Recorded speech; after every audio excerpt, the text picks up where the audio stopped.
నమస్తే అండి. నా పేరు doctor D Vishnuvardhan Reddy, retired professor and director of extension from agriculture university. నేను ఈరోజు భారత ప్రభుత్వం స్టార్ట్ చేసిన మన డ్రోన్ ప్రోగ్రామ్ గురించి కొంచెం మీకు ఇంట్రడక్షన్ ఇవ్వాలనుకుంటున్నాను. యాక్చువల్గా రీసెంట్గా సెంట్రల్ గవర్నమెంట్ నమో దీదీ, డ్రోన్ దీదీ అనే ఒక కార్యక్రమాన్ని తీసుకొచ్చింది. దీని మెయిన్గా ఉద్దేశం ఏంటంటే సమాజంలో ఉన్న నారీమణులను శక్తివంతం చేయడానికి ఈ స్కీమ్ చాలా ఉపయోగపడుతుంది. ఇందులో భాగంగా దాదాపు 80% వరకు, అంటే ఒక డ్రోన్ యూనిట్ పెట్టుకోవడానికి 10 లక్షలు ఖర్చు అవుతుందంటే దాదాపు 8 లక్షల వరకు గవర్నమెంట్ సబ్సిడీ రూపంగా ఈ యొక్క స్వశక్తి గ్రూప్లకు, సెల్ఫ్ హెల్ప్ గ్రూప్స్కు ఈ యొక్క డ్రోన్ ఫెసిలిటీ ఇవ్వడం జరుగుతుంది. డ్రోన్ ఫెసిలిటీతో పాటు డ్రోన్స్ ఆపరేట్ చేసుకోవడానికి కావాల్సిన వసతులన్నీ, ఒక చిన్న ట్రైనింగ్ హాలు, వాటి పెట్టుకోవడానికి వసతులకు ఒక హాలు, ఇవన్నీ ఇందులో భాగంగా సమకూర్చుందండి. యాక్సెసరీస్, అంటే ఒక డ్రోన్ ఎస్టాబ్లిష్ చేసుకున్నప్పుడు దానికి ఏమేమి కావాలనేది కూడా దానికి సరిపోను. అవసరం అనుకుంటే ఒక 20 మంది రైతులు వచ్చినప్పుడు చిన్న ట్రైనింగ్, అవగాహన కల్పించడానికి కూడా అవసరమైన వనరులను ఈ కార్పొరేట్ సోషల్ రెస్పాన్సిబిలిటీ ద్వారా ఇది క్రియేట్ చేస్తున్నారు. ఇది చాలా మంచి ప్రోగ్రామ్. అంటే ప్రస్తుతం ఈ డ్రోన్ గురించి మనం ఎందుకు ఎక్కువ మాట్లాడాల్సి వస్తుందంటే, మనందరికీ తెలుసు, ఊర్లలో, గ్రామాలలో వ్యవసాయం మీద ఆధారపడి ఒకప్పుడు 60-70% మంది ప్రజలు వ్యవసాయం మీదనే ఉండేవాళ్ళు.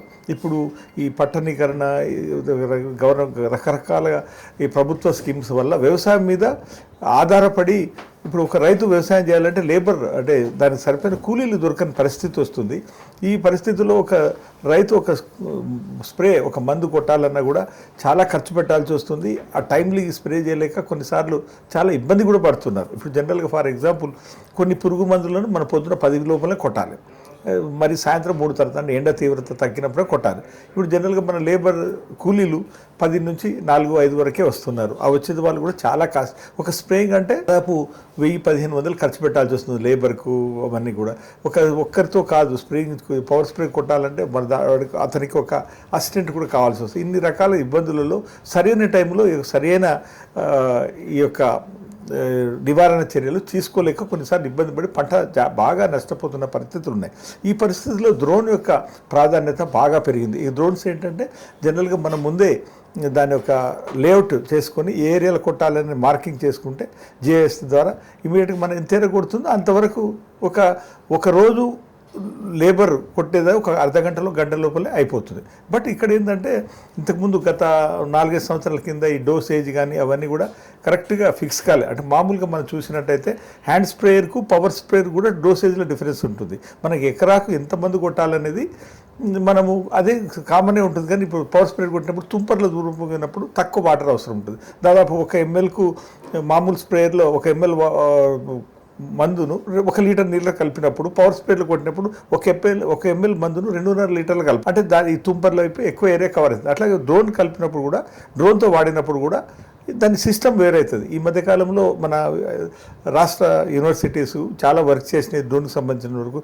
ఈవెన్ మన తెలంగాణ రాష్ట్రంలో వ్యవసాయ యూనివర్సిటీలో గత 4-5 సంవత్సరాల నుంచి డ్రోన్ అకాడమీ అని ఒకటి యూనివర్సిటీ స్థాపించింది.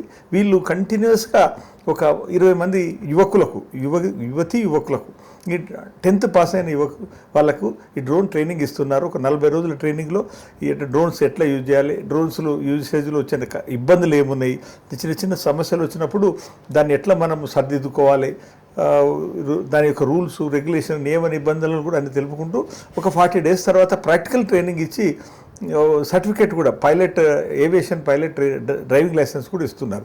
అదర్వైజ్ డ్రైవింగ్ లైసెన్స్ లేకుంటే రేపటి నాడు ఏదైనా ఈ డ్రోన్స్ వల్ల కొన్ని సామాజికంలో ప్రాబ్లమ్స్ వస్తున్నాయి కాబట్టి లైసెన్స్ కంపల్సరీగా తీసుకొని ఆపరేట్ చేసుకోవడం చాలా అవసరం. ఇప్పుడు ఆల్రెడీ మన స్టేట్లో కొన్ని సంస్థలు, మారుత్ డ్రోన్స్ అని అట్లా కొన్ని సంస్థలు ఉన్నాయి. వాళ్ళు already they are giving services.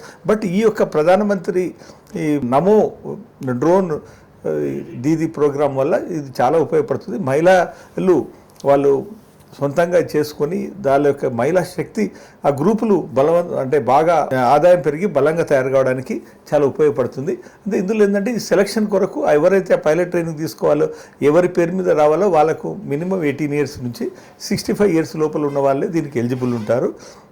పక్కాగా దీన్ని ఉపయోగించుకొని, మెయిన్గా ఇప్పుడు ఉన్న ప్రస్తుత లేబర్ సమస్య ఉపయోగించుకొని డ్రోన్ యొక్క ఆవశ్యకత చాలా ఉంది. ఈ డ్రోన్స్ ద్వారా ఒక ఫర్టిలైజర్ అప్లికేషనే కాదు, మన క్రాప్ డ్యామేజెస్ అసెస్మెంటు, అంటే granular applications, direct sowing of seed, paddy, అటువంటిది కూడా ఇప్పుడు ఇందాక అనుకున్నట్టు లేబర్ సమస్య బట్ అన్నిటికీ వర్తిస్తుంది. కాబట్టి fertilisation application, granular application, spray, అవన్నిటి కూడా ఇది చాలా ఉపయోగపడుతుంది.